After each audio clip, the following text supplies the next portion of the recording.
Pengakuan para nabi terhadap keilahian Yesus Kristus adalah Allah yang Maha Kuasa. Dari beberapa tokoh dalam teks kuno sampai Nabi Muhammad SAW dan Al-Quran.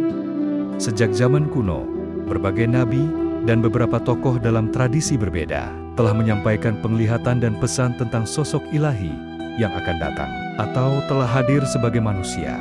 Meskipun pandangan antar tradisi memiliki perbedaan, banyak teks kuno, termasuk naskah Nag Hammadi, serta referensi dalam Al-Quran menyebutkan kedudukan istimewa Yesus Kristus, yang dalam pandangan tertentu diakui adalah Allah yang Maha Kuasa yang datang ke dunia. Nabi Yeremia atau Jeremia. Dalam Yeremia 23 ayat 5-6, ia berkata, "Pada hari itu, Aku akan membangkitkan bagi Daud seorang pemimpin yang benar, seorang raja yang akan memerintah dengan bijaksana dan melakukan keadilan serta kebenaran di tanah ini, dan akan dipanggil namanya Tuhan adalah kekebalan kita." Beberapa teks kuno yang tidak tercatat dalam Alkitab resmi menyatakan bahwa Nabi Yeremia secara jelas mengakui bahwa sosok ini adalah Allah yang datang dalam wujud manusia, yaitu Yesus Kristus. Tokoh Nabi Zoroaster, yaitu Zarathustra dalam teks kuno Zoroastrianisme, Gatas, dan juga disebutkan dalam catatan tambahan yang terkait dengan naskah Nag Hammadi. Nabi Zoroaster menyampaikan penglihatan tentang sosok yang disebut Saoshyant, yaitu Juru Selamat. Ia berkata, dia bukan hanya utusan dari Dewa Yang Esa. Dia adalah Dewa Yang Esa sendiri yang datang ke dunia untuk menyelamatkan makhluk ciptaannya dari kegelapan.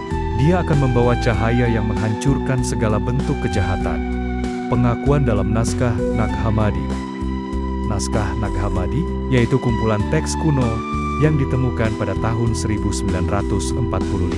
Berisi banyak cerita tentang para nabi yang mengakui Yesus adalah Allah yang Maha Kuasa. Berikut beberapa tokoh kuno dalam teks-teks Nag Hammadi. 1. Thomas atau Didymus. Dalam pengajaran Thomas, salah satu teks dalam naskah Nag Hammadi, disebutkan bahwa Thomas setelah bertemu Yesus berkata, "Aku melihat bahwa Engkau adalah sumber segala yang ada.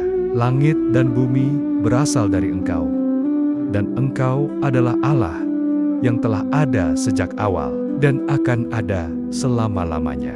Engkau datang dalam wujud manusia bukan karena Engkau lemah, tapi karena Engkau mencintai kami dengan kasih yang tak terbatas."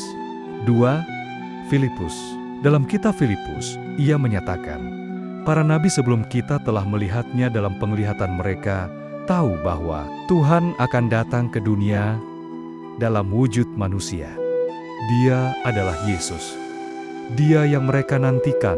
Dia adalah Allah yang Maha Kuasa, yang memilih untuk hidup bersama kita, agar kita bisa hidup bersama Dia.